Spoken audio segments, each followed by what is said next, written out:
Great! It's summertime, which means it's time for the summer video games. Games like the massively overlooked Beach Spikers, which is a arcade and GameCube exclusive, and part of Sega AM2's Virtua Universe. We're talking Virtua Cop, Virtua Strikers, Virtua Fighter, and here's Beach Spikers Virtua Beach Volleyball. Not quite sure why this one is so overlooked. I think beach volleyball is a great sport and this is a great video game. I mean, beach volleyball, the rules are just simple to understand. It's even simpler than Virtua Tennis on that account. You serve the ball, you receive the ball, you pass the ball, and you spike the ball. Easy! In fact, it's pretty much the only ball sport in real life that I'm moderately good at, but obviously not as good as the athletes in this game. But maybe the real reason it's overlooked is that it came out at a time where getting real athletes to be in sports games were a really big deal. But, I mean, come on, do you honestly know any real beach volleyball players in real life? It's a great sport, but, I mean, obviously it doesn't have as many fans as something like football or hockey or basketball.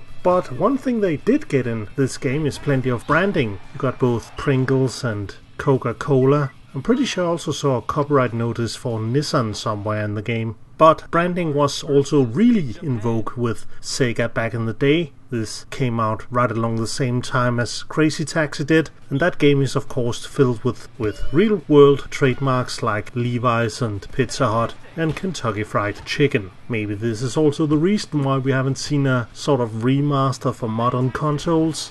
Beach Spikers would seem like a shoe-in for a HD widescreen remaster put out digitally on the last generation of consoles, but that didn't happen, and that might be both because of the trademarks, or maybe it's because it's one of the most obscure titles in Sega's whole Virtua brand. But people should really play this. This is a great game. Speaking of the game, the controls are pretty basic in arcade mode. It's a 2-button game. Nothing fancy there. You can press both buttons down in certain cases to do specific stuff, but you're incredibly easy to pick up and play. There's a diverse set of international teams who all have their own stats, which get pretty crucial in this game since you have an AI partner who you need to rely heavily on in every match. And the skill of the AI is definitely felt in the more expanded mode that you get here in the home console version of the game, which is the World Tour mode. Here you get to create your own volleyball players, first the player character and then your AI companion.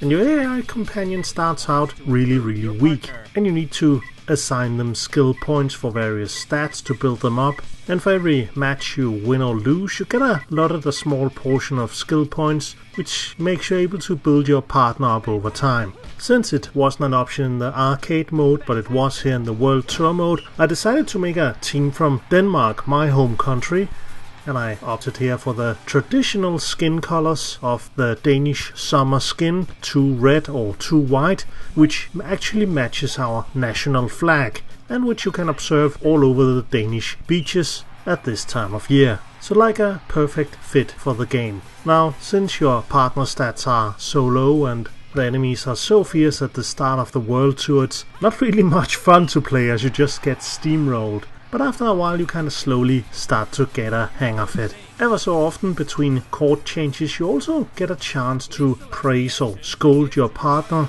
depending on how well they play compared to your character.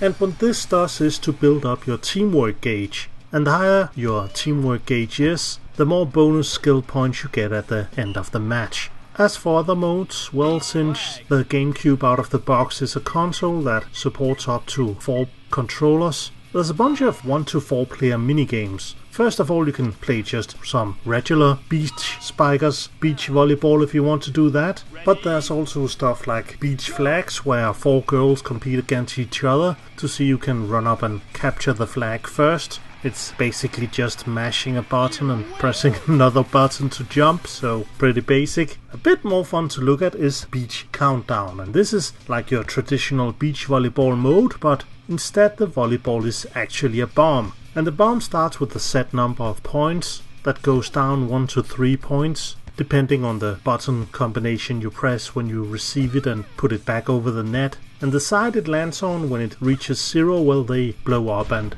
lose the game. Fun stuff.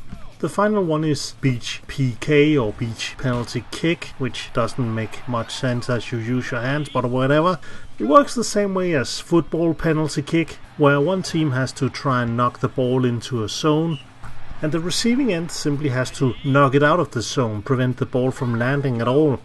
Not the most exciting mode in my opinion, but I guess it's a nice extra. Now of course beating arcade mode and world tour mode isn't completely without its reward. You will gradually unlock new stages and new custom parts for your edit characters. That's new faces, new bikinis, new hairstyles. But there's more. You can also enter some cool cheat codes to unlock some really fun stuff, which I did here. And this allowed me to create a custom Ulala from Space Channel 5 and a custom Ney from Phantasy Star 2. And I don't know what it is about Sega game, but it just makes me happy to see references to their older games like this. I mean, Nintendo does it all the time, but many of their characters have had so many games, so many sequels and iterations, that if you get a new kind of, I don't know, Yoshi in a Mario game, I don't really care that much about it. But in Sega games it feels magical, because honestly, how many Phantasy Star 2 games have there been? How many Space Channel 5 games have there been? Too few.